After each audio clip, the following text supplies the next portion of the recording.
अस्सलाम friends, last video में हमने C++ के हवाले से स्ट्रिंग्स को डिस्कस किया था और हम इसी अपनी डिस्कशन को कंटिन्यू करेंगे। लास्ट लेक्चर में हमने देखा था कि अगर हमने स्ट्रिंग्स के ऊपर कुछ ऑपरेशन परफॉर्म करने हैं तो उसके लिए हमको क्या एक हेडर फाइल इंक्लूड करना पड़ेगी, #include string, जिसको लेकर हम अपने स्ट्रिंग्स के ऊपर कुछ फंक्शंस परफॉर्म कर सकेंगे। और उसमें हम जो फंक्शन देखा था वो हमने कॉन्कैटिनेशन का फंक्शन देखा था, जिसमें हमने फर्स्ट नेम लिया था और उसके आगे हमने अपेंड का फंक्शन यूज किया था और अपेंड के फंक्शन के पैरामीटर के तौर पे हमने लास्ट नेम लिया था अपेंड फंक्शन को। जिसकी वजह से हमारी ये दोनों स्ट्रिंग्स जो थी साकिब फर्स्ट नेम और लास्ट नेम, ये आपस में कॉन्कैटिनेट हो गई थी, आपस में जुड़ गई थी। इसी चीज को आज हम कंटिन्यू करते हैं और हम देखते हैं कि adding numbers and string, numbers और स्ट्रिंग्स के साथ आप किस तरह से डील कर सकते हैं अगर आपने दोनों के साथ डील करना है। एक वार्निंग आपको यहाँ पे देनी है, वो ये है कि C++ जो प्लस ऑपरेटर को यूज करती है वो बोथ एडिशन और कॉन्कैटिनेशन दोनों के लिए यूज करती है। जब जो प्लस ऑपरेटर है वो दो स्ट्रिंग्स के दरमियान में यूज होगा तो वो क्या करेगा, वो दोनों स्ट्रिंग्स को कॉन्कैटिनेट कर देगा। लेकिन अगर वो दो नंबर्स के दरमियान में यूज होगा तो वो क्या करेगा, उनको ऐड कर देगा। जैसे कि अगर मैं 5 प्लस ऑपरेटर यूज करता हूं 10, तो इसका रिजल्ट ये क्या देगा, ये 15 देगा। लेकिन अगर इसी प्लस को मैं एक दो स्ट्रिंग्स, जिस तरह के मेरे पास यहाँ पे फर्स्ट नेम है और प्लस में करता हूं इसमें लास्ट नेम, तो ये क्या हो जाएगी, आपस में कॉन्कैटिनेट होंगे। तो हमारे पास रिजल्ट क्या आएगा, हमारे पास जो रिजल्ट आएगा वो आएगा साकिब। ओके, सो यहाँ पे ये जो प्लस ऑपरेटर है यहाँ पे क्या काम कर रहा है, कॉन्कैटिनेशन का काम कर रहा है। लेकिन नंबर्स के केस में ये क्या कर रहा है, एडिशन का काम कर रहा है। तो ये आपने इस चीज को लाजमी ध्यान में रखना है। अब मैं क्या करता हूं कि मैं इसी प्लस ऑपरेटर को आपको बताता हूं कि प्लस ऑपरेटर को पहले हम दो नंबर्स पे परफॉर्म कर लेते हैं। तो फॉर एग्जांपल के तौर पे मैं यहाँ पे क्या करता हूं कि मैं एक नंबर ले लेता हूं इंट में एक नंबर ले लेता हूं x = 20 और मैं एक और नंबर ले लेता हूं इंट y = 10। तो ये क्या करेगा, अगर मैं एक और वेरिएबल लूं इंट z में और इसमें मैं क्या करूं, इस ऑपरेटर को यूज करूं प्लस को और 10 को, तो मेरे पास क्या z में वैल्यू सेव होगी, z में मेरे पास वैल्यू सेव हो जाएगी 20 + 10 = 30। ओके, सो यहाँ पे अब ये ऑपरेटर जो प्लस का ऑपरेटर है यहाँ पे क्या काम कर रहा है, ये दो नंबर्स को आपस में ऐड कर रहे हैं, एडिशन का काम कर रहे हैं, क्योंकि हम ये प्लस से हम एडिशन परफॉर्म कर रहे हैं क्योंकि ये नंबर्स के दरमियान में लगा हुआ है। अब इसी को अगर मैं यहाँ पे डबल कोट्स डाल दूं, पहले मैं इसकी आउटपुट कंसोल के ऊपर प्रिंट करा के देख लेता हूं, फिर उसके बाद मैं क्या करता हूं कि मैं कॉन्कैटिनेशन परफॉर्म करता हूं। तो पहले मैं इसकी आउटपुट देखता हूं, तो हम देखते हैं कि इसकी आउटपुट हमारे पास क्या आती है। मैंने इसको कमेंट कर दिया ताकि फुल नेम कंसोल के ऊपर प्रिंट ना हो, जस्ट हमारी ये जो एडिशन हुई है ये कंसोल के ऊपर प्रिंट हो। तो मैं कंपाइल करके इसको रन करता हूं, तो आप देख सकते हैं फ्रेंड्स कि मेरे पास कंसोल के ऊपर क्या प्रिंट हुआ है, मेरे पास कंसोल के ऊपर इन दोनों की एडिशन प्रिंट होगी जो कि 30 रिजल्ट आता था। लेकिन अगर मैं कहता हूं कि ये क्या है, इनको मैं कन्वर्ट कर देता हूं स्ट्रिंग्स में, तो मेरे पास ये 20 भी क्या डबल कोट्स में मैंने रख लिया और 10 को भी मैंने डबल कोट्स में रख लिया और इनकी टाइप मैंने क्या कर दी, स्ट्रिंग कर दी। ओके, यहाँ पे भी मैंने स्ट्रिंग कर दिया और यहाँ पे भी मैंने स्ट्रिंग कर दिया। इनकी डेटा टाइप मैं चेंज कर देता हूँ और यहाँ पे भी स्ट्रिंग कर दिया। अब मैं क्या करता हूँ कि मैं कहता हूँ x और y को क्या करो, आपस में ऐड करो। अब क्या रिजल्ट हमारे पास कंसोल के ऊपर प्रिंट होगा, अब वो देखते हैं। देखें ये क्या है 2010, तो यहाँ पे इसने क्या किया है, इस प्लस ऑपरेटर ने इन दोनों को आपस में क्या किया है, कॉन्कैटिनेट कर दिया है, दोनों को आपस में कॉन्कैटिनेट कर दिया है। तो इस चीज़ का आपको बताना बहुत ज़्यादा ज़रूरी था कि प्लस ये वार्निंग देनी ज़रूरी थी कि अगर आप प्लस ऑपरेटर को यूज़ कर रहे हैं तो आपने ध्यान से इसको यूज़ करना है। अगर इनको नंबर के दरमियान में यूज़ करेंगे तो उनको ऐड करेगा और अगर आप इनको स्ट्रिंग्स के दरमियान में यूज़ करेंगे तो ये उनको कॉन्कैटिनेट करेगा। अब अगली चीज़ हमारे पास ये है कि अगर हम एक नंबर लेते हैं और एक स्ट्रिंग लेते हैं और उसके दरमियान में प्लस ऑपरेटर को यूज़ करते हैं तो फिर क्या होगा, आपके पास एक एरर आ जाएगा।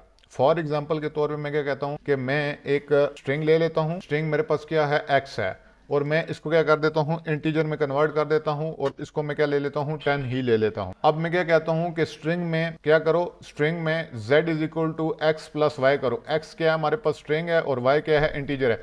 तो आप देख सकते हैं मेरे पास रेड लाइन आ गई है। इसका मतलब क्या हो गया कि एरर जनरेट हो गया मेरे पास, क्योंकि एडिशन को आप एक स्ट्रिंग और एक इंटीजर के दरमियान में आप एडिशन का ऑपरेटर, ये जो प्लस का ऑपरेटर है, ये ऐड नहीं कर सकते हैं। आप एक स्ट्रिंग और एक इंटीजर के दरमियान में एडिशन प्लस का ऑपरेटर नहीं यूज कर सकते, ये आपको एरर जनरेट कर देगा।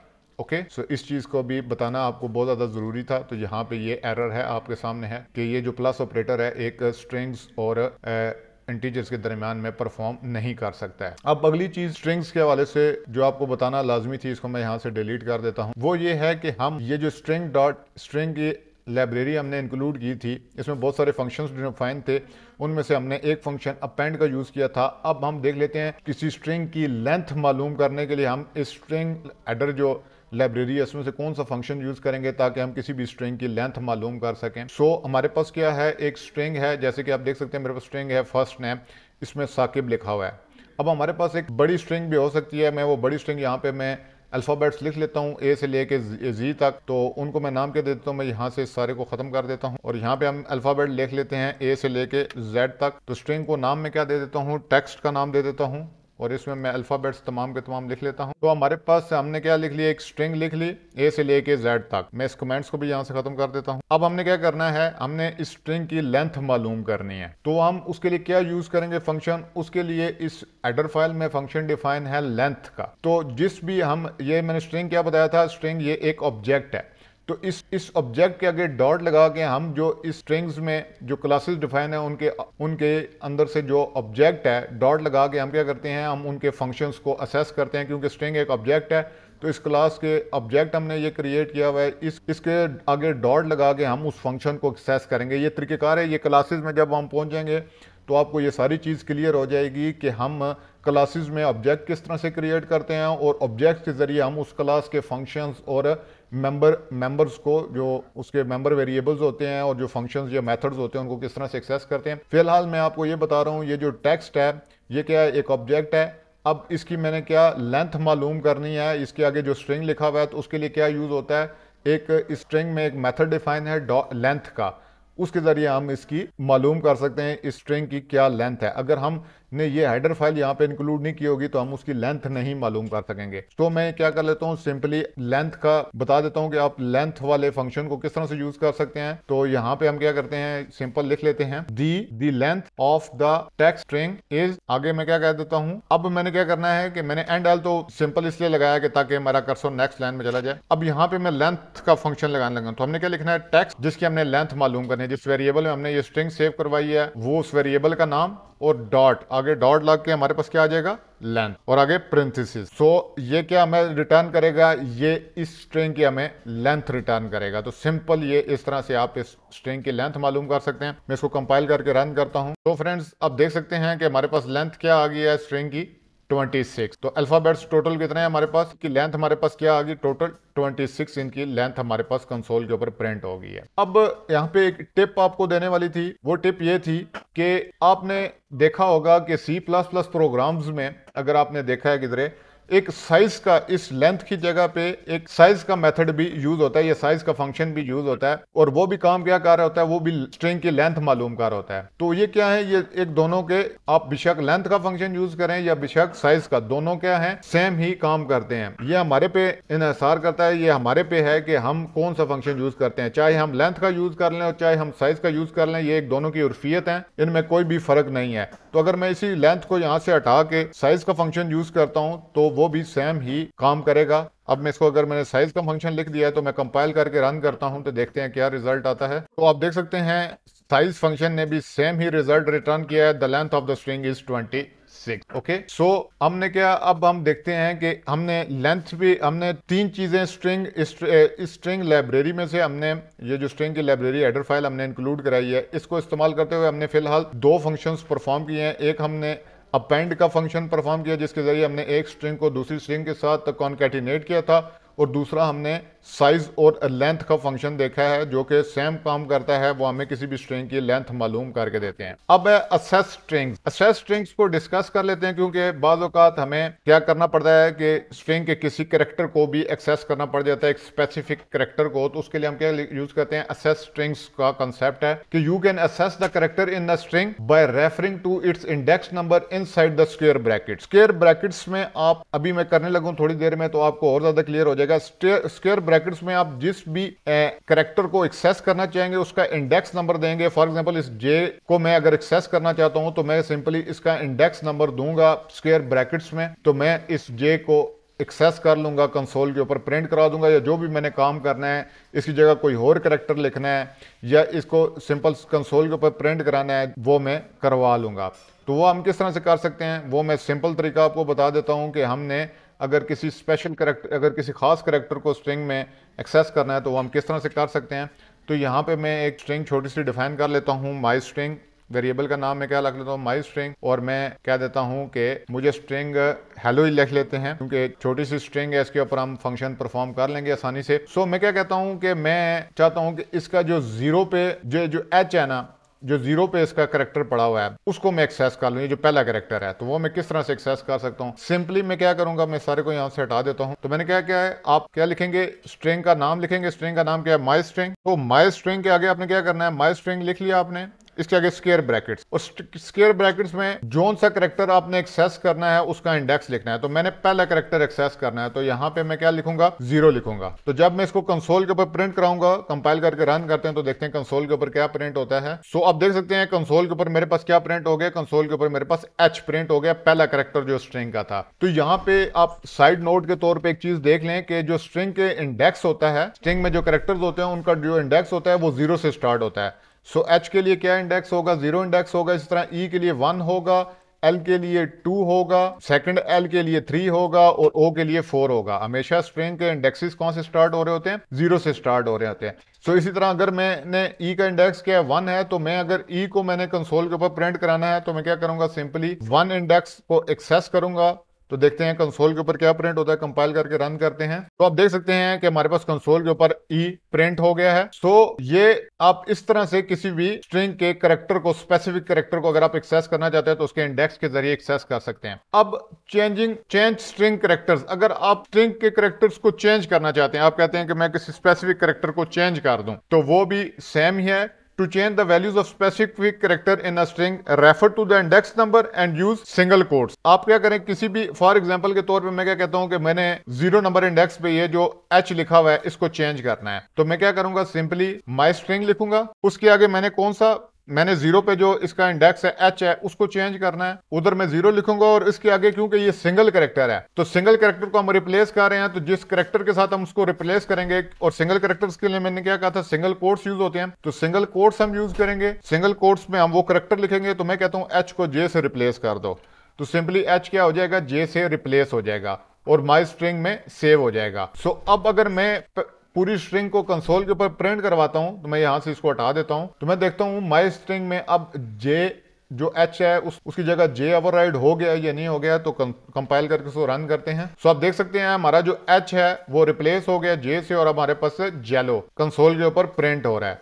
तो इस तरह से आप क्या कर सकते हैं, अगर आपने किसी भी स्ट्रिंग के करेक्टर को चेंज करना है तो उसके इंडेक्स से उसको एक्सेस करें, और उसकी जगह जो नया करेक्टर रखना है उसको आप सिंगल कोट्स में रख के उसकी जगह पे रिप्लेस कर दें। तो इस तरह से आप स्ट्रिंग के करेक्टर्स को डिस्प्ले भी करवा सकते हैं, एक्सेस भी कर सकते हैं, और उसकी जगह पे उनको रिप्लेस भी कर सकते हैं। अब हम बात कर लेते हैं स्ट्रिंग में आप स्पेशल करेक्टर्स के हवाले से। सो स्ट्रिंग जो है, जैसे कि आप देख सकते हैं डबल कोट्स में राइट हुई हुई होती है, तो स्पेशल करेक्टर्स को अगर हमने स्ट्रिंग में डालना है तो वो तो नहीं डाल सकते, क्योंकि because string must be written within double quotes, so C++ misunderstood the string and generate an error. क्योंकि अब देखें वी आर, अगर हम यहाँ पे करें, यहाँ पे मैं क्या कहता हूँ माई स्ट्रिंग, इसको मैं टेक्स्ट में कन्वर्ट कर लेता हूँ, यहाँ से सारे को खत्म कर देते हैं ताकि हमें एरर जो सा है, हम अब इस चीज को डिस्कस कर लें कि स्पेशल कैरेक्टर को हम स्ट्रिंग में किस तरह से इंसर्ट कर सकते हैं। फॉर एग्जाम्पल यहाँ पर हमारे पास लिखा हुआ है we are the so called. अब यहाँ पे मैं क्या कह रहा हूँ कि मैंने कियानी फ्रॉम दी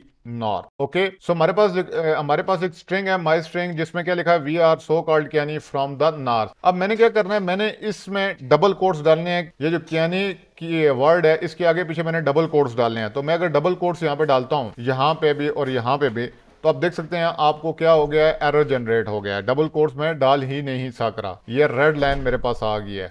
तो डबल कोट्स अब मैंने किस तरह से डालना है, इसके लिए हमारे पास कोई ना कोई सोल्यूशन होना चाहिए। तो इसके लिए सोल्यूशन क्या है कि the solution to avoid this problem is to use the backslash character. Backslash escape character को अगर आप यूज करें, ये मैंने पहली वीडियो में भी अपनी, जब हमने C++ को स्टार्ट करने लगे थे, तो हमने जो पहली वीडियो बनाई थी लेक्चर 1 में मैंने इस चीज को डिस्कस किया था। यहाँ पे मैं दोबारा इसको बड़ी डिटेल में डिस्कस कर रहा हूँ कि आपने अगर स्पेशल करेक्टर्स को अपनी स्ट्रिंग में इंसर्ट करना है तो डबल कोट्स हैं, तो अगर कोई स्पेशल कैरेक्टर आप डालेंगे तो C++ इसको मिसअंडरस्टूड करा जाएगी। तो आप इसके लिए क्या करें, आप सिंपल जिस भी स्पेशल कैरेक्टर को अपनी स्ट्रिंग में ऐड करवाना चाहते हैं उसको किस में लिखें, उसको बैक स्लैश escape करेक्टर के साथ लिखें। तो यहाँ पे अगर मैं बैक स्लैश डालता हूँ तो अब देखें यहाँ पे से एरर रिमूव हो गया है, और मैं यहाँ पे भी अगर बैक स्लैश डाल देता हूँ तो अब देखें इनके कलर क्या हो गया है, ये कलर चेंज हो गया है, ये येलो से कलर में आ गए हैं और हमारा जो एरर है वो सारे का सारा रिमूव हो गया है।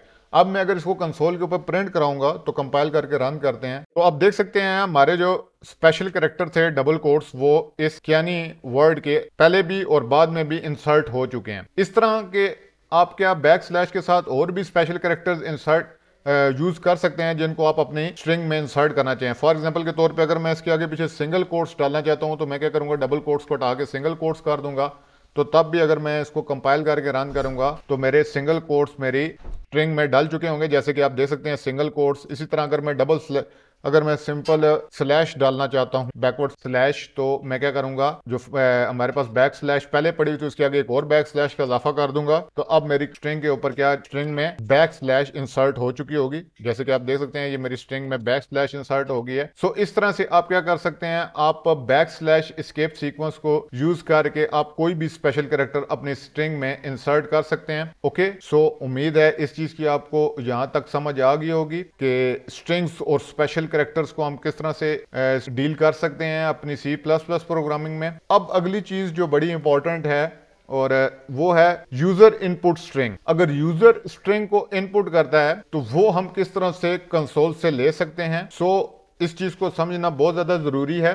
It is possible to use extraction operator और सी इन और एक्सट्रैक्शन ऑपरेटर को हम यूज करते हैं to display a string enter by a user. अभी हम क्या करते हैं कि फॉर एग्जांपल के तौर पे हम सी इन को यूज करते हैं, कोई भी चीज कंसोल से लेने के लिए हम सी इन का यूज करते हैं, क्योंकि कंसोल इन जो भी कंसोल पे लिखा जाए उसको हम सी इन और एक्सट्रैक्शन ऑपरेटर के जरिए उसको हम गेट कर लेते हैं कंसोल के ऊपर यूजर ने क्या एंटर किया है। फॉर एग्जांपल के तौर पे हमारे पास एक स्ट्रिंग है, तो स्ट्रिंग सपोज कर लें, इसको मैं यहां से खत्म कर देता हूं और मैं क्या कहता हूं, यूजर से कहता हूं कि ये स्ट्रिंग एंटर करे, और इस स्ट्रिंग का नाम मैं क्या कह देता हूं कि फर्स्ट नेम है सपोज कर लें, और यूजर से मैं कह रहा हूं कि अपना फर्स्ट नेम एंटर करो। तो मैं क्या कहता हूं, उसको पहले मैं कहूंगा सी आउट और एक्सट्रैक्शन इंसर्शन ऑपरेटर के जरिए के टाइप योर फर्स्ट नेम, उसके आगे मेरे पास डबल कोट्स। अब मैं क्या कहता हूं कि सी इन करवाता हूं यूजर से उसका फर्स्ट नेम, तो सी इन और एक्सट्रैक्शन ऑपरेटर, सी इन का हमारे पास यूज होगा वर्ड ऑब्जेक्ट और उसके आगे एक्सट्रैक्शन ऑपरेटर, और आगे जो वेरिएबल है जिसमें मैं अपनी वैल्यू सेव करवाना चाह रहा हूं जो कंसोल पे यूजर एंटर करेगा वो है मेरा फर्स्ट नेम। तो अब हम क्या कहेंगे कि यहाँ पे कंसोल के ऊपर प्रिंट कराते हैं कि यूजर ने क्या एंटर किया है, तो सी आउट, और आगे हम क्या कह देते हैं कि योर नेम इज, और आगे हम यूजर का नाम दे देते हैं कि फर्स्ट नेम। जो भी यूजर ने एंटर किया होगा वो हमारे इस वेरिएबल फर्स्ट नेम में सेव हुआ होगा, उसको हम कंसोल के ऊपर दोबारा से सी आउट करवा रहे हैं। तो कंपाइल करके रन करते हैं तो देखते हैं हमारे पास कंसोल के ऊपर क्या प्रिंट होता है। सो मैं फर्स्ट नेम एंटर करता हूं फॉर एग्जांपल के तौर पे साकिब, और आगे मैं इसको एंटर करता हूं तो यहाँ पे आप देख सकते हैं हमारे पास क्या लिखा गया है, साकिब लिखा गया है। लेकिन अब मैं क्या करता हूं कि मैं अपना एक नाम क्या कि सी इन का जो यहाँ पे इशू है सी इन के साथ, वो मैं आपको असल में डिस्कस करना चाहता हूँ। जो कि सी इन की लिमिटेशंस हैं जब हम स्ट्रिंग के साथ सी इन को यूज करते हैं, स्ट्रिंग्स को गेट करने के लिए सी इन को यूज करते हैं। सो अगर हम इसमें अपना नेम डालते हुए कोई स्पेस डाल दें, वाइट स्पेसिस या टैब्स फॉर एग्जांपल के तौर पे, तो वो क्या है, उसको ये जो सी इन है इसको एज अ टर्मिनेटिंग कैरेक्टर के तौर पे लेता है। उनको क्या लेता है, अगर मैं स्पेस डालता हूं या टैब डालता हूं तो उसको टर्मिनेटिंग कैरेक्टर के तौर पे लेता है, कि जिसका मतलब ये है कि ये उस सिंगल वर्ड को ही डिस्प्ले करेगा जो आपने लिखा होगा, और उसके आगे हर चीज को क्या कर देगा, ये ओमिट कर देगा, उसको अपने कंसोल से रीड नहीं करेगा। इवन यू जितने मर्जी आप स्पेस के आगे या टैब के आगे वर्ड्स टाइप कर दें उनको ये नहीं कंसीडर करेगा। फॉर एग्जांपल के तौर पे मैं अभी आपको एग्जांपल के जरिए समझाता हूं, तो दोबारा से हम इसको कंपाइल करके रन करते हैं। तो मैं लिख लेता हूं अपना पूरा नाम, फॉर एग्जांपल के तौर पे मैं लिखता हूं साकिब कयूम, ओके, और मैं इसके आगे फिर स्पेस देता हूं और मैं कहता हूं कियानी। अब मैं एंटर प्रेस करता हूं तो आप देख सकते हैं इसने इस स्पेस को क्या लिया, एज अ टर्मिनेटिंग कैरेक्टर के तौर पे लिया है, और इसने सिर्फ इस वर्ड को ही उठाया है और इसके आगे जितने भी वर्ड्स मैंने लिखे हैं उनको इसने इग्नोर कर दिया है। तो इस चीज के साथ आपने किस तरह से डील करना है, इस चीज के साथ हमने डील करने के लिए क्या लेते हैं हम, एक स्ट्रिंग्स, ये जो स्ट्रिंग की हेडर हमने यूज किया है, स्ट्रिंग हेडर, इसमें एक गेट लाइन का फंक्शन अवेलेबल है। जो कि क्या करता है, वो रीड करता है पूरे का पूरा टेक्स्ट जो आपने कंसोल के ऊपर लिखा होता है और उसको गेट करके आपके स्ट्रिंग वेरिएबल में सेव करवा देता है, या जो भी आपने उससे फंक्शन परफॉर्म करना है उस टेक्स्ट से वो उसके ऊपर परफॉर्म कर सकते हैं आप। सो हम गेट लाइन फंक्शन को यूज करते हैं to read line of text. अब इसके दो पैरामीटर हैं, जो गेट लाइन है ये दो पैरामीटर लेता है, इसको मैं यहां पे यूज करता हूं और फिर आपको समझाता हूं लाइन बाय लाइन कि ये किस तरह से काम करता है। तो हम क्या कहते हैं, यहाँ पे स्ट्रिंग कह देते हैं कि अपना फुल नेम एंटर करो। तो स्ट्रिंग के वेरिएबल को मैं चेंज कर देता हूँ फुल नेम में, और मैं कहता हूँ टाइप योर फुल नेम। और यहाँ पे मैं क्या कहता हूँ, यूजर से क्या कहता हूँ, अब मैं कहता हूँ कि यूजर से कि अपना फुल नेम एंटर करो। तो वो मैंने किस तरह से लेना है, वो मैंने गेट लाइन से लेना है। तो यहाँ पे सी एन नहीं चल सकता, तो मैं क्या करूंगा, गेट लाइन का फंक्शन यूज करूंगा, गेट लाइन। ओके, इसके आगे दो पैरामीटर्स ये लेता है। एक पैरामीटर ये लेता है सी एन का, जो सी एन हमारे पास ऑब्जेक्ट था, और इसके आगे जो हमने वेरिएबल जिसमें अपनी वो वैल्यू जो टेक्स्ट है जो ये गेट लाइन का फंक्शन रीड करेगा उसको जिस वेरिएबल में सेव करवाना है, तो हमने किस में सेव करवाना है, फुल नेम में सेव करवाना है। ये दो पैरामीटर्स लेता है और हमारा ये फंक्शन अपना पूरा काम करता है। ये पूरी की पूरी स्ट्रिंग को उस कंसोल से रीड करता है और हमारे वेरिएबल में सेव करवा देता है। तो यहाँ पे मैं इसको भी चेंज कर लेता हूँ फर्स्ट नेम से फुल नेम में। तो अब देखते हैं कंसोल के ऊपर ये किस तरह से काम करता है। तो ये गेट लाइन का फंक्शन हमारे पास स्ट्रिंग्स के साथ डील करने के लिए हम यूज करते हैं। तो अब मैं इसको कंपाइल करके रन करता हूँ। तो मैं क्या करता हूँ कि मैं यहाँ पे अब नाम पूरा देता हूँ, साकिब कयूम कियानी। उसके बाद मैं इंटर प्रेस करता हूँ, तो आप देख सकते हैं your name is Saqib Qayyum Kiani. अब इसने यहाँ पे हमारे पास जो सी इन में लिमिटेशन आ रही थी वो स्पेस और टैब्स को क्या ले लेता था टर्मिनेटिंग करेक्टर के तौर पे। अब यहाँ पे गेट लाइन फंक्शन के तहत ये क्या करेगा, ये पूरे की पूरी आपके जितना भी टेक्स्ट लिखा होगा, आपने एंटर किया होगा यूजर ने, उसको ये ले लेगा और इससे वो लिमिटेशन हमारे पास खत्म हो जाएगी और हमारा पूरे का पूरा टेक्स्ट जिस भी वेरिएबल में हम सेव करवाना चाहेंगे वो उसमें सेव हो जाएगा। सो यहाँ पे हमने डिस्कस कर लिया कि स्ट्रिंग्स के ऊपर आप किस तरह से डिफरेंट टाइप्स के फंक्शंस परफॉर्म कर सकते हैं, उस स्ट्रिंग्स के साथ आप किस तरह से डील कर सकते हैं। अब यहाँ पे एक चीज़ और मैं बताना आपको ज़रूरी समझता हूँ, जो कि मैंने अपने पहले लेक्चर में बताई थी कि ये जो स्ट्रिंग्स है, ये स्ट्रिंग जो हमारी नेम है ये भी हमारा एसटीडी में सेव एसटीडी से ये ले रहा है, और ये जो सी आउट ऑब्जेक्ट है ये भी अपना नाम क्या है, नेम स्पेस क्या है, एसटीडी है इसकी। तो अगर आपने यहाँ पे इसको यूज़ नहीं करना, अगर आप यहाँ पे यूजिंग नेम स्पेस एसटीडी को यूज़ नहीं करते, तो आपको क्या करना पड़ेगा, यहाँ पे एसटीडी को विद डबल कोट्स के साथ डबल कॉलन के साथ आपको यूज़ करना पड़ेगा स्ट्रिंग के साथ भी, और एसटीडी डबल कॉलन के साथ आपको यूज़ करना पड़ेगा यहाँ पे भी। तो इसको क्या कहते हैं, अगर आपने ओमिटिंग करना है नेम स्पेस को, नेम स्पेस तो उसके लिए आपको क्या करना पड़ेगा, एसटीडी यूज़ करना पड़ेगा। इस तरह देखें ये गेट लाइन भी क्या कह रहा है, मेरे no instance of get line matches the argument list. So यहाँ पे भी आपको क्या करना पड़ेगा, एसटीडी और दो दफ़ा कॉलन कॉलन। तो अगर आपने यहाँ पे नहीं यूज करना तो आपको स्ट्रिंग के साथ भी सी आउट के साथ भी यूज करना पड़ेगा। ओके, सो ये चीजें थी यहाँ पे डिस्कस करने वाली, कि यहाँ पे मैंने ये बताना लाजमी था कि हमारे पास ये जो स्ट्रिंग है ये भी नेम स्पेस में डिफाइन है। सो ये हमारे पे डिपेंड करता है कि हम स्ट्रिंग के जिनके लिए हमने नेम स्पेसिस को मैंने ऊपर एक दफ़ा डिफाइन कर दूं, या मैं बार बार जो भी ऑब्जेक्ट मैं यहाँ पे यूज़ कर रहा हूँ उसके साथ मैं बैक एंड पे एसटीडी लिखूं और उसके आगे दो कॉलन लगाऊं। तो ये एक फॉर्मेट है। अगर आप यूजिंग नेम स्पेस एसटीडी को टॉप पर नहीं लिखते तो आपको जो भी ऑब्जेक्ट यहाँ से नाम ले रहा होगा स्टैंडर्ड लाइब्रेरी से, उसको आपने उसके साथ आपको एसटीडी ओ लिखना पड़ेगा और साथ डबल कॉलन लगाना पड़ेगा। ओके, सो अब हम क्या चल जाते हैं, अब हम एक और मैथ की लाइब्रेरी है, जिस तरह ये स्ट्रिंग की लाइब्रेरी है इस तरह C++ मैथ को डिस्कस कर लेते हैं। C++ have many functions that allow use to perform mathematical tasks और नंबर्स। सो C++ में बहुत सारे ऐसे फंक्शंस अवेलेबल हैं जिनके जरिए आप मैथमेटिकल टास्क नंबर्स के ऊपर परफॉर्म कर सकते हैं। फॉर एग्जांपल के तौर पे आप मैक्सिमम नंबर, दो नंबर्स के दरमियान में से मैक्सिमम नंबर निकालना चाहते हैं तो उसके लिए क्या फंक्शन है, मैक्स का है। इसी तरह अगर आप दो नंबर्स के दरमियान में से आप ये देखना चाहते हैं कौन सा मिनिमम नंबर है, तो वो आप मेन का फंक्शन यूज कर सकते हैं। ओके, सो फॉर एग्जांपल के तौर पे हमारे पास है मैक्स, मिन। ओके, इन फंक्शंस को यूज कर सकते हैं। ये तमाम के तमाम फंक्शंस हमारे पास किस में डिफाइन है? हमारे पास ये डिफाइन है cmath standard header library में डिफाइन है। सो अदर फंक्शंस जैसे कि square root, round, log, natural जिसको लॉगरिथम कहते हैं, ये तमाम के तमाम किसमें डिफाइन है? सी मैथ में। ओके, सो हम क्या करते हैं, फॉर एग्जांपल के तौर पे मैं क्या करता हूँ, मैं दो नंबर लिखता हूँ। फॉर एग्जांपल मेरे पास है एक सी आउट में कराता हूँ, तो इस सारे को पहले यहाँ से खत्म करते हैं। और हम क्योंकि अब मैथ्स के ऊपर ऑपरेशंस परफॉर्म करने लगे हैं, तो हम क्या करते हैं, मैं मैक्स और मेन को देख लेता हूँ। तो मैक्स और मेन को हम किस तरह से, फॉर एग्जाम्पल सी आउट में करवाता हूँ मैक्स, और मैं क्या कहता हूँ 10 और 20 के दरमियान में से मुझे मैक्स नंबर निकाल दो। तो अब देखें यहाँ पे मुझे वो सी मैथ की लाइब्रेरी देने की जरूरत नहीं है, क्योंकि मैक्स और मेन ऑलरेडी डिफाइन है हमारे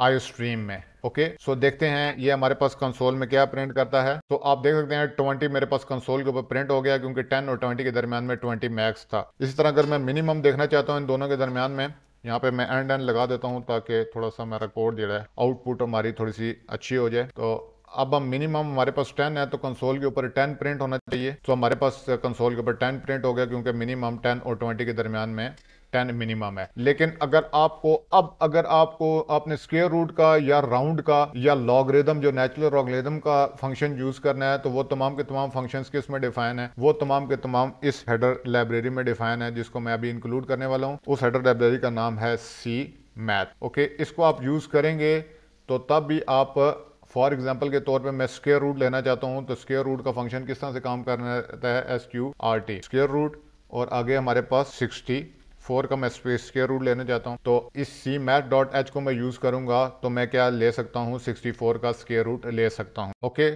सो मैं इसको कंपाइल करके रन करता हूं, तो आप देख सकते हैं हमारे पास इसका स्क्वायर रूट निकल है, जो कि क्या है? 8 है। इस तरह मैं राउंड का फंक्शन अगर यूज करता हूं, तो राउंड का फंक्शन किस तरह से काम करता है? राउंड का फंक्शन अगर फॉर एग्जांपल के तौर पे मेरे पास 2.6 है, तो इसकी जो क्लोजेस्ट वैल्यू है 2.6 की वो 3 है, तो राउंड जो नियरेस्ट और होल नंबर होगा, राउंड का फंक्शन उस वैल्यू को, जो वैल्यू उसके अंदर दी होगी उसके पैरामीटर के तौर पे उसमें कन्वर्ट कर देगा। तो मैं क्या कहता हूँ, इसको कंपाइल करके रन करता हूं, तो ये मुझे कंसोल के ऊपर क्या प्रिंट करेगा? 3 प्रिंट करेगा। ओके, ये जैसे कि आप देख सकते हैं ये 3 प्रिंट कर दिया है। अगर मेरे पास यहाँ पे 2.4 लिखा होता, तो फिर ये क्या करता? इसको ये 2 में कन्वर्ट करता, क्योंकि इसका क्लोजेस्ट क्या बन रहा है? होल नंबर 2 बन रहा है। तो आप देख सकते हैं हमारे पास कंसोल के ऊपर क्या प्रिंट हो गया है? 2 प्रिंट हो गया है। इसी तरह हमारे पास अगर लॉग हमने नेचुरल लॉगरिथम किसी वैल्यू का लेना है, फॉर एग्जांपल मैंने 2 का नेचुरल लॉगरिथम लेना है, तो उसके लिए लॉग का फंक्शन है। तो अभी दोबारा से कंपाइल करके इसको रन करते हैं, तो आप देख सकते हैं 2 का लॉगरिथम इसने कंसोल के ऊपर प्रिंट करा दिया है। तो इस मैथ लाइब्रेरी में मैक्स, मिन, स्क्वायर रूट, राउंड और लॉग ये तमाम फंक्शंस डिफाइन है। इस सी मैथ लाइब्रेरी को आप यूज करके आप ये तमाम फंक्शंस परफॉर्म कर सकते हैं, मैथमेटिकल फंक्शंस अपने नंबर के ऊपर परफॉर्म कर सकते हैं। ये मैंने जस्ट कुछ आपको बताए हैं, इसके अलावा भी बहुत सारे फंक्शंस हैं जिसमें अगर आप देखना चाहें तो हमारे पास क्या है कि मैक्स, मिन और एब्सोल्यूट का फंक्शन है आपके पास ए कॉस का फंक्शन है, ए साइन का फंक्शन है, ए टैन का फंक्शन है। इस तरह बहुत सारे और फंक्शंस जो हेडर ये लाइब्रेरी है सी मैथ की, इसमें तमाम फंक्शंस डिफाइन है। आप इसको स्टडी कर सकते हैं कि इसमें से कौन कौन से फंक्शंस आप यूज कर सकते हैं अगर आपने उन फंक्शंस को अपने वैल्यूज के ऊपर, अपने नंबर्स के ऊपर परफॉर्म करना है। ओके, सो अब हम क्या कर लेते हैं, अब हम अपने डिस्कशन को अब फर्दर आगे लेके चलते हैं और एक दफ़ा दोबारा से हम बूलियन वैल्यूज़ को देख लेते हैं। वो इसलिए कि अभी मैं अगले टॉपिक में जो कंडीशंस हैं, लॉजिकल कंडीशंस और इफ़ एल्स और इन कंडीशंस को जो हमारी हैं उनको मैं डिस्कस करने वाला हूं, तो इसके लिए बूलियन वैल्यूज़ का आपको पता होना बहुत ज़्यादा ज़रूरी है। तो एक दफ़ा हम उस टॉपिक को दोबारा दोहरा लेते हैं कि जो C++ में बूलियंस थे वो क्या थे कि जो कि दो टाइप की वैल्यूज को अपने अंदर होल्ड कर सकते हैं, ये यस नो को, ऑन ऑफ को, या ट्रू फॉल्स को। जैसे कि C++ के पास क्या है, इसके लिए बूल डाटा टाइप है which can take the values true. True के लिए क्या लेती है? 1 लेती है, और फॉल्स के लिए क्या लेती है? 0 लेती है। ये दो वैल्यूज ही वो अपने अंदर होल्ड करवाती है जो बूल डाटा टाइप है C++। सो जो बूल वैल्यूज हैं हमारे पास वो उसको हम किस तरह से डिक्लेयर करते हैं? बूल वेरिएबल को हम बूल का डाटा टाइप लिखते हैं पीछे, यहाँ पे सिंपल हम क्या लिखते हैं? बूल डाटा टाइप। और उसके आगे हम क्या लिखते हैं? फॉर एग्जांपल के तौर पर इसके आगे उसका वेरिएबल है, तो हमने क्या किया था, हमने लिखा था इज कोडिंग फन, तो हम इसको क्या कर देते हैं, ट्रू कर देते हैं। और हमारे पास जो दूसरा बूल का वेरिएबल है वो हम ले लेते हैं इज फिश टेस्टी, तो ये क्या है, इसको हम फॉल्स कर देते हैं। तो हमारे पास जो कंसोल के ऊपर प्रिंट हो रहा था वो हमारे पास क्या प्रिंट हो रहा था, अगर इन दोनों वैल्यूज को हमने कंसोल के ऊपर प्रिंट कराना है तो हम किस तरह से सी आउट करा लेते हैं इज कोडिंग फन, और सी आउट दूसरा करवा लेते हैं इज फिश टेस्टी। तो जब हम इनको कंसोल के ऊपर प्रिंट कराएंगे तो हमारे पास ट्रू के लिए, क्योंकि ये ट्रू था तो ट्रू में हमने क्या कहा था, ट्रू 1 होता है और फॉल्स क्या होता है, 0 होता है। तो इसको जब हम कंपाइल करके रन करते हैं तो हमारे पास कंसोल के ऊपर क्या प्रिंट होगा, 1 और 0, क्योंकि इज कोडिंग फन में 1 वैल्यू होगी जैसे कि आप देख सकते हैं, और इस फिश टेस्टी क्योंकि फॉल्स और उसमें 0 होगी। सो अब हम क्या करते हैं कि हम ये जो 0 और 1 है, ये जो बुलियन वैल्यूज हैं, इनको कंपेयर करने के लिए यूज करते हैं। अगर हमने किसी वैल्यूज को और वेरिएबल्स को आपस में कंपेयर करना होता है तो उसके लिए हमने क्या कहा था, हमने कि हम बूल के ये जो ट्रू और फॉल्स हैं इनको यूज करते हैं ताकि हम देख सकें कि जो हमारा जो बुलियन एक्सप्रेशन है, जिस एक्सप्रेशन में को हम रिजल्ट आउट करवाना चाह रहे हैं वो क्या कहेगा, उसको हम बुलियन एक्सप्रेशन कहते हैं। तो बुलियन एक्सप्रेशन को हम डिस्कस करते हैं और साथ में हम इस बूल डल टाइप को देखते हैं कि उसको हम वहां पे हम इनको किस तरह से यूज करते हैं।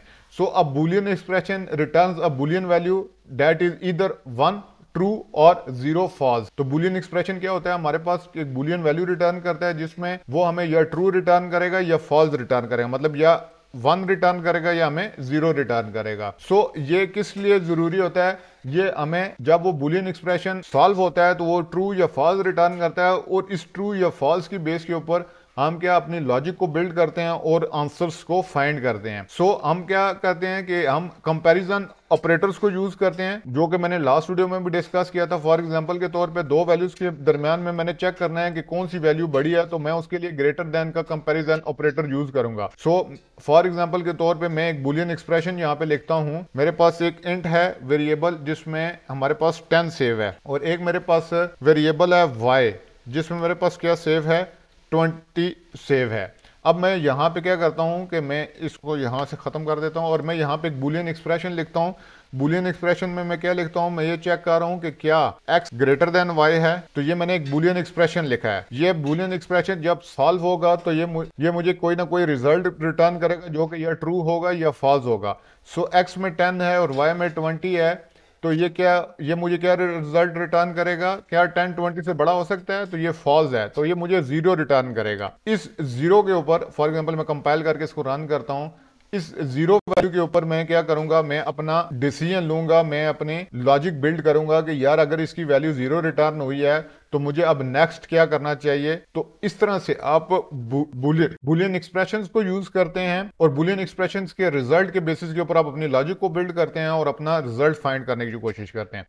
सो इसको मैं यहाँ पे इस तरह से भी लिख सकता हूँ 10 और 20 के दरमियान में। तो ये भी मुझे क्या, ये इजियर फॉर्म है, आप डायरेक्ट वैल्यूज लिख लें, तो इस तरह से भी आप लिख सकते हैं और अपना रिजल्ट फाइंड कर सकते हैं। इसके अलावा आप ये ग्रेटर देन का मैंने ऑपरेटर यूज किया था, आप इक्वल टू का लॉजिकल ऑपरेटर भी यूज कर सकते हैं। तो ये क्या कंपेयर करेगा, दोनों वैल्यूज को कंपेयर करेगा क्या ये आपस में बराबर हैं या नहीं है। तो ये बराबर भी नहीं है तो ये तब भी रिजल्ट हमें क्या फॉल्स में रिटर्न करेगा, 0 रिजल्ट रिटर्न करेगा। सो आप देख सकते हैं ये हमारे पास क्या 0 फॉल्स आ रहा है। आप इसको इस तरह से भी चेक कर सकते हैं, क्या y इक्वल टू 20 है, तो yes y is equal to 20, तो ये हमें क्या रिजल्ट रिटर्न करेगा, ये हमें ट्रू रिजल्ट रिटर्न करेगा क्योंकि y इक्वल टू 20 है। तो आप देख सकते हैं हमारे पास 1 आया है, ट्रू आया है, कंसोल के ऊपर प्रिंट हुआ है। सो इस तरह से आप क्या कर सकते हैं, आप बुलियन एक्सप्रेशंस को यूज कर सकते हैं और बुलियन एक्सप्रेशंस की बेसिस के ऊपर आप अपने जो रिजल्ट आता है बुलियन एक्सप्रेशंस का, उनको यूज करके आप अपने लॉजिक को बिल्ड करते हैं और अपना आंसर्स फाइंड करते हैं। इसी चीज को अब मैं अगर रियल लाइफ एग्जांपल में कन्वर्ट करूं तो लेट्स थिंक के हमारे पास है कि चेक कर रहे हैं हम के फॉर एग्जांपल के तौर पे we use the greater than equal to comparison operator. Greater than और इक्वल टू का हम कंपैरिजन ऑपरेटर यूज करेंगे, ये ग्रेटर देन और इक्वल टू का, और हम चेक करेंगे कि क्या एज है, एक पर्सन ने अपनी एज एंटर की है, वो क्या इससे ग्रेटर देन और इक्वल टू है वोटिंग एज के, जो कि हमने लिमिट क्या रखी होगी 18। इसको रियल लाइफ एग्जांपल में कन्वर्ट कर रहा हूं ना मैं, तो हम क्या कहते हैं कि हम एक वोटिंग एज रख लेते हैं 18, और हम जब यूजर एंटर करेगा अपनी एज तो उस एज को हम चेक करेंगे कि क्या वो जो एज है वो वोटिंग एज से बड़ी या उसके बराबर है। सो अगर वो वोटिंग एज उसके बराबर या बड़ी हुई तो उसकी बेसिस के ऊपर हम क्या कहेंगे कि वो एलिजिबल है वोटिंग के लिए। लेकिन अगर वो उससे छोटी हुई तो हम क्या सी आउट करेंगे, you are not eligible for voting. So उसको हम किस तरह से कर सकते हैं, फॉर एग्जाम्पल के तौर पे मैं कहता हूं माई एज। सो मेरी एज क्या है, मैं कहता हूं 25 है। और वोटिंग एज क्या कहते हैं, हम एक वोटिंग एज का वेरिएबल ले लेते हैं और वोटिंग एज हम लिख लेते हैं 18 ईयर्स। सो अब मैं क्या कहता हूं, मैं सी आउट कराता हूं क्या माई एज जो है वो ग्रेटर देन या इक्वल टू है वोटिंग एज के। सो ये क्या मुझे रिटर्न करेगा, ये मुझे ट्रू रिटर्न करेगा। सो मैं क्या हूं, इस मीन्स के जो 25 year old are allowed to vote. तो मैं इसको कंपाइल करके रन करता हूं, तो देख सकते हैं ये ट्रू रिटर्न हुआ है, 1 वैल्यू रिटर्न हुई है। सो ये देख सकते हैं ये बड़ा हमारे लिए बड़ी बेहतरीन चीज होगी। यहां से हमें ये समझ आ गया है कि ये अब ये जो पर्सन है, ये जिसने अपनी एज एंटर की है, ये अलाउ है वोटिंग एज के। ये रियल लाइफ एग्जाम्पल है, तो ये अपनी वोट कर सकता है। सो अब अगर इसको मैं बेटर अप्रोच में यूज करूं, क्योंकि मैंने आगे अब इफ एल्स स्टेटमेंट्स को डिस्कस करना है, तो यहाँ पे जस्ट मैं उनकी एक छोटी सी झलकी आपको दिखाता हूं कि इसको हम किस तरह से बूल जो एक्सप्रेशंस है इनको किस तरह से हम इफ एल्स स्टेटमेंट्स में यूज कर सकते हैं और अपनी लॉजिक को बिल्ड करके हम अपने आंसर्स फाइंड कर सकते हैं। सो क्या करते हैं हम कि हम एक प्रोग्राम छोटा सा क्रिएट कर लेते हैं, जिसमें हम क्या कहते हैं कि वोटिंग एज जैसे कि क्या है हमारी 18 है और माई एज क्या है 25 है। तो यहाँ पे मैं क्या करता हूँ कि मैं इफ की कंडीशन यूज करता हूँ। इफ ये क्या है, इफ एल्स को हमने डिस्कस करना है, तो वहां पे छोटा सा प्रोग्राम हमें पता होना चाहिए कि इफ एल्स किस तरह से काम करती है और लॉजिकल जो हमारे पास बुलियन एक्सप्रेशन होते हैं उसको हम इफ एल्स के साथ किस तरह से यूज करते हैं। तो फॉर एग्जाम्पल के तौर पर मैं कहता हूँ माई एज, ये रियल लाइफ एग्जाम्पल को हम कंप्लीट करने की कोशिश कर रहे हैं। अगर ग्रेटर देन इक्वल टू क्या है 18 है, तो मैं यहाँ पे सी आउट क्या करवा दूंगा, कंसोल के ऊपर मैं आउट करवा देता हूं कि old enough to vote. Okay, तो ये मैं कंसोल पे, अगर ऐसा नहीं है तो एल्स में मैं क्या एल्स की क्लॉज यूज करूंगा और मैं क्या कहूंगा कि सी आउट में क्या करवाऊंगा, अगर एज 18 से बड़ी या 18 के बराबर नहीं है तो मैं सी आउट कराऊंगा not old enough to vote. Okay, so इस चीज को एक दफा हम पहले देख लेते हैं, फिर इसको कंपाइल करके रन करते हैं। हमने क्या किया, हमने एक लॉजिक बिल्ड कर लिया और उसकी बेसिस के ऊपर हम अपना आंसर फाइंड कर रहे हैं। हमने क्या कहा कि अगर ये जो बुलियन एक्सप्रेशन है ये ट्रू होता है तो हमारे कंसोल के ऊपर क्या प्रिंट करो, हमें ये आंसर दो कि ओल्ड इनफ टू वोट। लेकिन अगर ऐसा नहीं होता, हमारी ये कंडीशन क्या हो जाती है, ये जो बुलियन एक्सप्रेशन है ये फॉल्स हो जाता है, तो फिर कौन सी क्लॉज चलेगी, हमारी एल्स वाली, और ये क्या कंसोल के ऊपर प्रिंट करेगी not old enough to vote. तो चेक करते हैं, कंपाइल करके हम रन करते हैं, तो आप देख सकते हैं इसने कंसोल के ऊपर क्या प्रिंट किया है, ओल्ड इनफ टू वोट। क्योंकि 25 जो एज थी वो क्या थी, बड़ी थी 18 ईयर से, तो एलिजिबल हो गया पर्सन वोट के लिए। लेकिन अगर यही एज अगर मैं यहाँ पे एंटर कर देता हूँ 17, तो वो तो हमारी ये जो कंडीशन है 17 वो ना ही ग्रेटर देन है और ना ही इक्वल टू 18 के, तो हमारी ये कंडीशन क्या होगी, फॉल्स होगी। तो हमारा ये पूरे का पूरा ब्लॉक नहीं चलेगा इफ वाला ब्लॉक, हमारा कौन सा ब्लॉक चलेगा, एल्स वाला। तो देखते हैं कंसोल के ऊपर क्या प्रिंट होता है।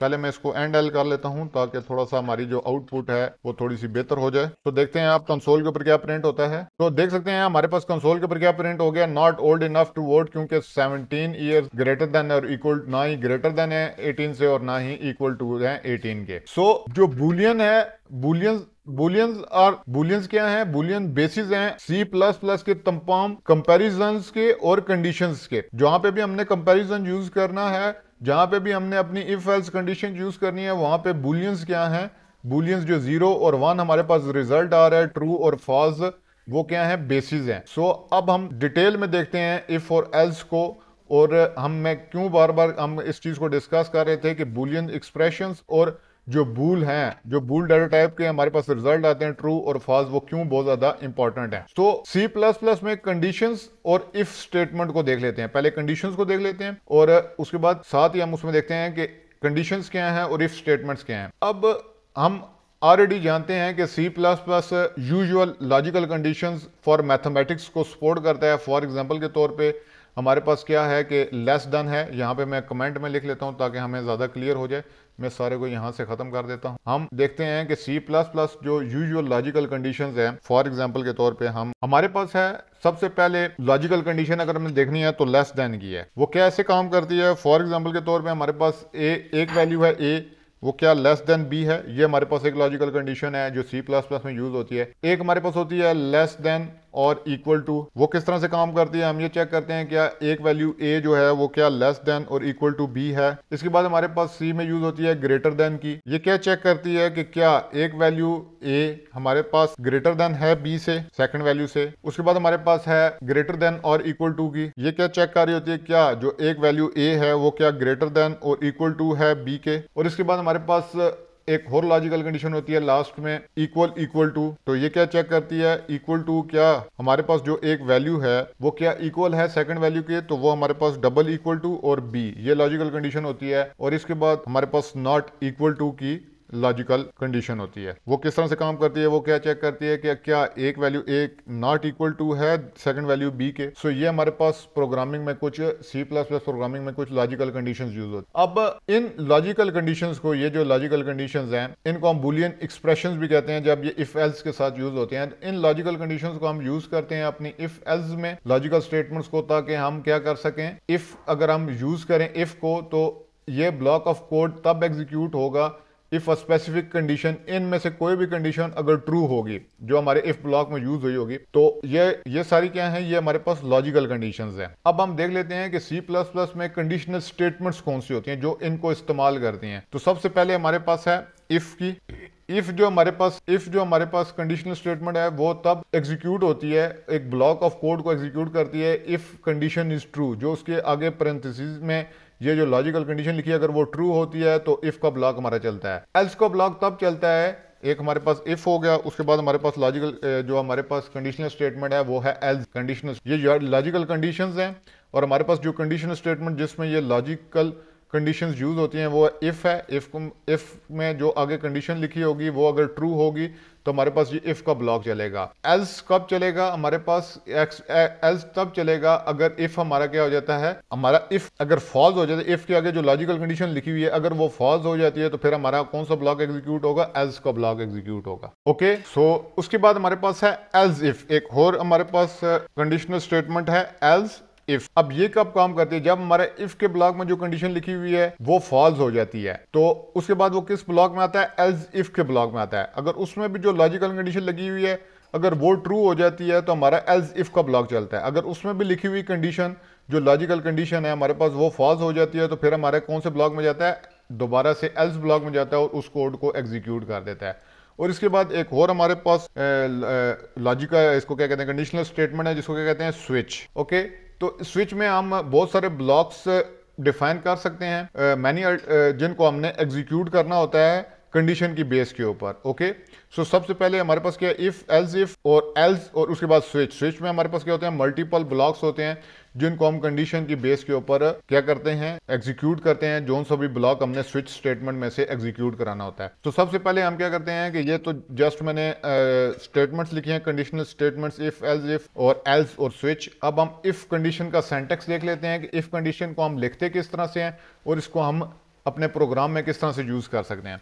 तो इफ का मैंने थोड़ी देर पहले आपको छोटी सी एक रियल लाइफ एग्जांपल के मैं यूज करके दिखाई थी। तो इफ का सिंटैक्स क्या था, सबसे पहले हमारे पास इफ का कीवर्ड आता है, उसके आगे हमारे पास पैरेंथेसिस होती हैं और पैरेंथेसिस में हमारे पास क्या होती है, लॉजिकल कंडीशन होती है। जिस तरह के ये डिफरेंट मैंने A less than B, A is less than equal to B, A greater than, ये तमाम में से कोई भी लॉजिकल कंडीशन होगी। सो हमारे पास उसके बाद क्या होती है, सबसे पहले इफ का कीवर्ड, उसके आगे पैरेंथेसिस में हमारे पास लॉजिकल कंडीशन होती है। अगर वो लॉजिकल कंडीशन क्या हो जाती है, ट्रू हो जाती है, तो आगे हमारे पास करली ब्रैकेट्स होती हैं जिसमें इफ का ब्लॉक ऑफ कोड लिखा होता है जिसको हमने क्या करना होता है, एग्जीक्यूट करना होता है। तो ये ब्लॉक ऑफ कोड तब भी एग्जीक्यूट होता है जब हमारे पास ये कंडीशन अगर ट्रू हो जाए। सो यहाँ पे हमारे पास block of code to be executed if the condition is true. तो इफ कंडीशन इस तरह से काम करती है। आप इस चीज को नोट रखना है आपने कि ये जो इफ का कीवर्ड है ये स्मॉल लेटर्स में है।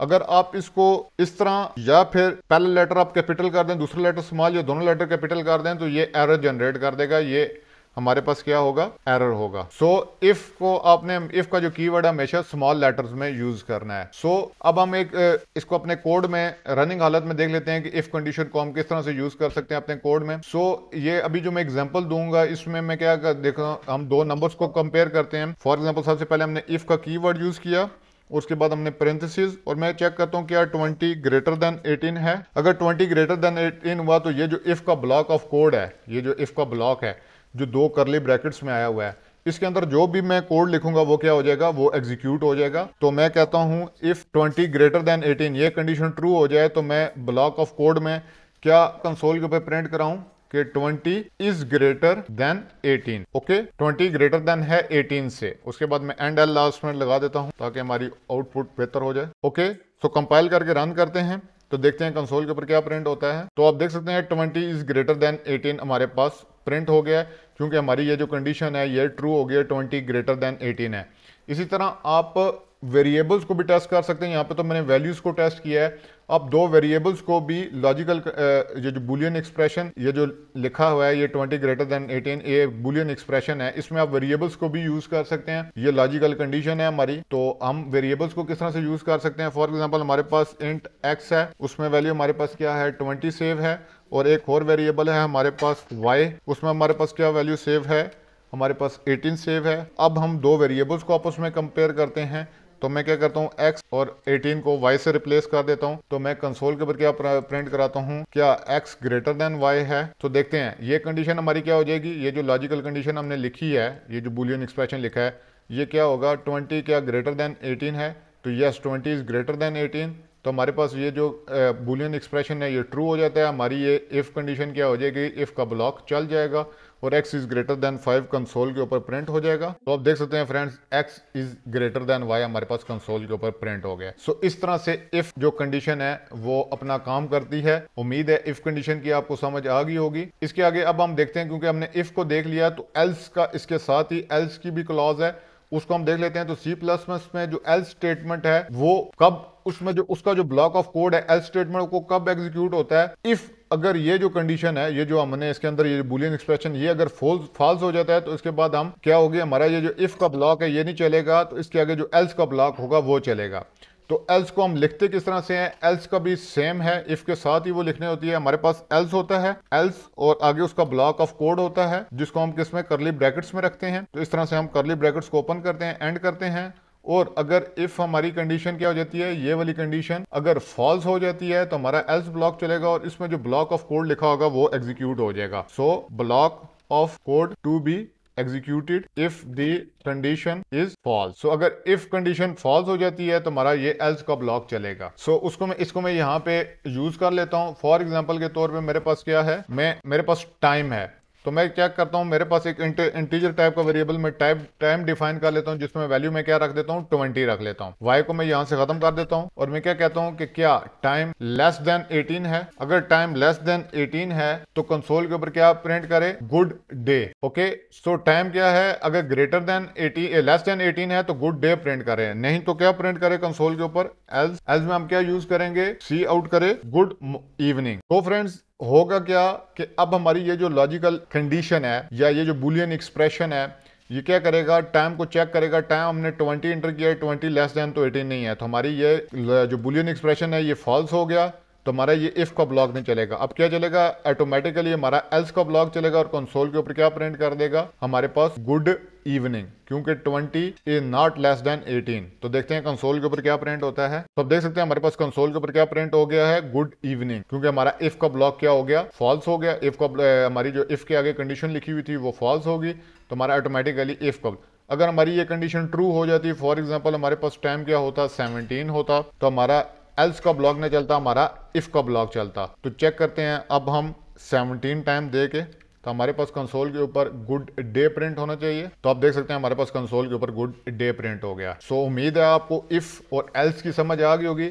अब हम डिस्कस कर लेते हैं, इसके साथ ही हमने डिस्कस कर लिया इफ को, एल्स को, अब एल्स इफ को देख लेते हैं वो किस तरह से काम करती है। तो एल्स इफ किस तरह से काम करती है, हमारे पास अगर इफ की जो कंडीशन है वो फॉल्स हो जाती है तो हमारा जो कोड है, हमारा जो C++ वो किसको देखता है, वो देखता है एल्स इफ को। तो हम यहाँ पे एल्स इफ को लिख लेते हैं और एल्स इफ के आगे भी क्या होती है, हमारे पास कंडीशन होती है। सो एल्स इफ में हमारे पास कंडीशन होती है और उसके बाद उसका ब्लॉक ऑफ कोड होता है। ओके, सो अगर हमारी इफ कंडीशन भी क्या हो जाती है, फॉल्स हो जाती है, तो एल्स इफ के ब्लॉक में आएगा और block of code to execute if, ये ब्लॉक ऑफ कोड एग्जीक्यूट करेगा if the condition is false. अगर इफ की कंडीशन क्या हो जाती है, हमारे पास फॉल्स हो जाती है, ये कंडीशन फॉल्स होगी तो हमारे एल्स इफ के ब्लॉक में आया और इस कंडीशन को एग्जीक्यूट किया। अगर ये कंडीशन भी फॉल्स हो जाती है तो हमारे ये एल्स इफ का ब्लॉक भी नहीं चलेगा, फिर दोबारा से हमारा किस में आएगा, वो एल्स के ब्लॉक में आएगा। लेकिन अगर ये कंडीशन ट्रू हो जाती है तो हमारा ये एल्स इफ का जो ब्लॉक ऑफ कोड है ये चल जाएगा। Okay, so block of code to execute if the condition is false, और एल्स कब चलेगा, अब इस बार में block of code to be execute if the else if condition is false. So इस तरह से ये काम करती है। इसको हम रनिंग हालत में देखते हैं तो हम इस तरह से करेंगे कि यहाँ पे हम एक और डिफाइन कर लेते हैं। यहाँ पे टाइम वेरिएबल में हम 22 वैल्यू एंटर कर देते हैं और यहाँ पे हम एल्स इफ कंडीशन को यूज कर लेते हैं। तो हमारे पास एल्स इफ का कीवर्ड यूज होता है, इसके आगे पैरेंथेसिस, और पैरेंथेसिस में दोबारा से कंडीशन हम यूज करते हैं। तो यहाँ पे सबसे पहले हम यहाँ पे क्या यूज कर लेते हैं, 10 यूज कर लेते हैं, और इधर हम टाइम को क्या कर लेते हैं, टाइम इज लेस देन क्या यूज कर लेते हैं, 20। तो अब इसमें आगे ब्लॉक ऑफ कोड हम लिख लेते हैं। ब्लॉक ऑफ कोड में हम लिखते हैं सबसे पहले लेस देन 10 है तो गुड मॉर्निंग, और अगर लेस देन 10 नहीं है तो हम क्या करते हैं, सी आउट करा लेते हैं यहाँ पे गुड डे, और अगर टाइम लेस देन 20 भी नहीं है तो फिर हमारे पास क्या होगा, एल्स का ब्लॉक चलेगा और गुड इवनिंग कंसोल के ऊपर प्रिंट कर देगा। सो इस केस में जरा चेक करें होता क्या है कि सबसे पहले हमारे पास टाइम है, हमने टाइम वेरिएबल में 22 वैल्यू सेव करवाई है, तो हमारी इफ की कंडीशन में आएगा और चेक करेगा क्या टाइम लेस देन 10 है, टाइम तो 22 है, तो हमारी ये कंडीशन क्या हो जाएगी, ये जो हमारा बुलियन एक्सप्रेशन है ये फॉल्स हो जाएगा, हमारा ये इफ का ब्लॉक नहीं चलेगा। इससे आगे आ जाएगा, दोबारा से चेक करेगा कंपाइलर हमारा क्या, एल्स इफ क्या हमारा ये जो टाइम है, टाइम 22 है, क्या ये लेस देन 20 है, जी यहाँ पे दोबारा से हमारी कंडीशन फॉल्स होगी क्योंकि 22 लेस देन 20 नहीं है, तो हमारा ये ब्लॉक भी नहीं चलेगा, और अल्टीमेटली हमारा एल्स के ब्लॉक में आ जाएगा और कंसोल के ऊपर हमारे पास क्या प्रिंट हो जाएगा, गुड इवनिंग। तो चेक करते हैं, कंपाइल करते हैं और रन करते हैं, तो अब देख सकते हैं हमारे पास कंसोल के ऊपर क्या प्रिंट हो गया है, good evening.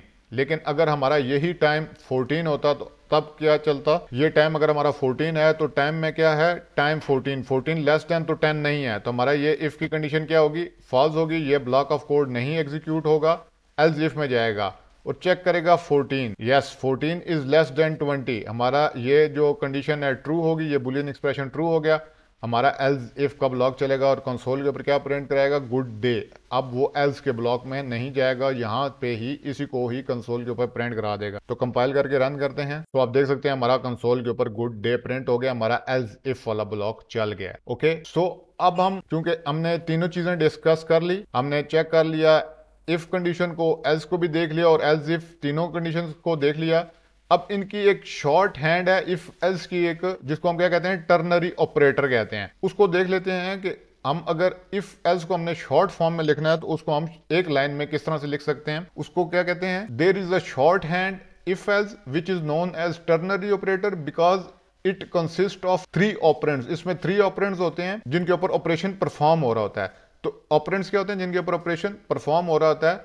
So it is क्या, that's why it is called ternary operator. Okay, so हम मल्टीपल लाइंस जो हैं इफ एल्स की, उनको सिंगल लाइन में कन्वर्ट कर सकते हैं टर्नरी ऑपरेटर को यूज करके। इसको हम यूज किस तरह से करते हैं, हमारे पास सबसे पहले एक वेरिएबल होता है, इसका सिंटैक्स देख लें। हमारे पास वेरिएबल होता है जिसमें हमने वैल्यू सेव करवानी होती है, इसके आगे असाइनमेंट ऑपरेटर इक्वल टू होता है, इसके आगे हमारे पास कंडीशन होती है जिसको हम क्या कहते हैं, बुलियन एक्सप्रेशन, उसके आगे हमारे पास क्वेश्चन मार्क का साइन होता है, और अगर ये हमारा जो एक्सप्रेशन है, ये जो कंडीशन है, ये जो पूरा का ये अगर ट्रू हो जाती है तो हमारे पास ये रिजल्ट, जो एक्सप्रेशन ट्रू का रिजल्ट हमने लिखा होगा, ये रिजल्ट इस वेरिएबल में सेव हो जाएगा। और अगर ये हमारा कंडीशन फॉल्स हो जाती है, ये फॉल्स हो जाती है, तो हमारा ये वाला रिजल्ट जो सा है, ये जो एक्सप्रेशन फॉल्स होने वाला रिजल्ट जो है हमारे उस वेरिएबल में सेव हो जाएगा। सो ये अगर कंडीशन ट्रू हुई तो हमारा ये रिजल्ट सेव होगा, और ये कंडीशन फॉल्स हुई तो हमारा ये रिजल्ट सेव होगा। फॉर एग्जाम्पल के तौर पर हम दोबारा से अपने इसी टाइम वेरिएबल को डिक्लेयर करा लेते हैं, इसकी वैल्यू हम कर देते हैं 20, ठीक है। और अब मैं क्या कहता हूँ, मैं टर्नरी ऑपरेटर को यूज करता हूँ। पहले मैं इसको इफ एल्स में यूज करता हूँ, जैसे कि मैं लास्ट टाइम भी इफ एल्स में यूज कर रहा था। तो मैंने क्या करता हूँ कि मैं यहाँ पे इसको खत्म करता हूँ, और जो लास्ट कंडीशन मेरे पास लिखी थी इफ, और इसमें एल्स इफ को मैं यहाँ से खत्म कर देता हूँ। तो मैं जस्ट इफ और एल्स को रहने देता हूँ। तो ये आप देख सकते हैं मेरे पास कितने लाइंस ऑफ कोड थे, मल्टीपल लाइंस ऑफ कोड थे। अब इस सारी लाइंस ऑफ कोड को मैं क्या करता हूँ, सिंपल एक लाइन में कन्वर्ट करता हूँ। तो मैं यहाँ पे इसको एक लाइन में किस तरह से कन्वर्ट कर सकता हूँ, मैं इसको यहाँ से खत्म करता हूँ और टर्नरी ऑपरेटर को यूज करता हूं। तो यहाँ पे मैं वैल्यू, एक वेरिएबल टाइम है, इसमें 20 वैल्यू सेव करा देता हूं, और यहाँ पे मैं क्या कहता हूँ, जो मेरा रिजल्ट है स्ट्रिंग, उसको एक स्ट्रिंग टाइप के वेरिएबल रिजल्ट में सेव करवाओ, और उसके आगे क्या मेरे असाइनमेंट ऑपरेटर इक्वल टू, उसके आगे मेरे क्या कहता हूँ टाइम। अगर टाइम लेस देन क्या है 18 है तो कंडीशन अगर ये ट्रू होती है तो मेरे क्या वेरिएबल सेव स्ट्रिंग रिजल्ट में मैं क्या वैल्यू सेव कराऊँ, गुड डे। ओके, और अगर मेरी ये कंडीशन क्या हो जाती है, फॉल्स हो जाती है, तो फिर क्या रिजल्ट सेव कराओ, गुड इवनिंग। ओके, सो अब हम क्या करते हैं, साथ ही इस रिजल्ट को कंसोल के ऊपर प्रिंट कराते हैं। तो हम चेक क्या कर रहे हैं कि क्या टाइम, ये इसमें 3 ऑपरेंड्स यूज हुए हैं, तो इसलिए हम इसको क्या कहते हैं कि टर्नरी ऑपरेटर कहते हैं, जिनके ऊपर ऑपरेशंस परफॉर्म हो रहा होता है, तो इसलिए इसको क्या कहते हैं, टर्नरी ऑपरेटर कहते हैं। अब हम टाइम को देखते हैं, टाइम क्या हमारा 20 है, देखते हैं कंडीशन क्या ट्रू होती है, 20 तो लेस देन 18 है, हमारी कंडीशन फॉल्स होगी, तो हमारा अल्टीमेटली गुड इवनिंग वाला रिजल्ट जो है वो इस स्ट्रिंग वेरिएबल में सेव हो जाएगा और हम कंसोल के ऊपर प्रिंट करा देंगे उसको। अगर ये हमारी कंडीशन ट्रू हो जाती है तो फिर क्या होता है, ये जो गुड डे वाला रिजल्ट था ये हमारा इस वेरिएबल में सेव हो जाता है, उसको हम कंसोल के ऊपर प्रिंट करा देते। तो देखते हैं अभी हमारी क्या कंडीशन होगी, फॉल्स, तो हमारा ये गुड इवनिंग वाला रिजल्ट में सेव होगा और कंसोल के ऊपर प्रिंट होगा। तो कंपाइल करके रन करते हैं, तो आप देख सकते हैं हमारे पास गुड इवनिंग कंसोल के ऊपर प्रिंट हुआ है।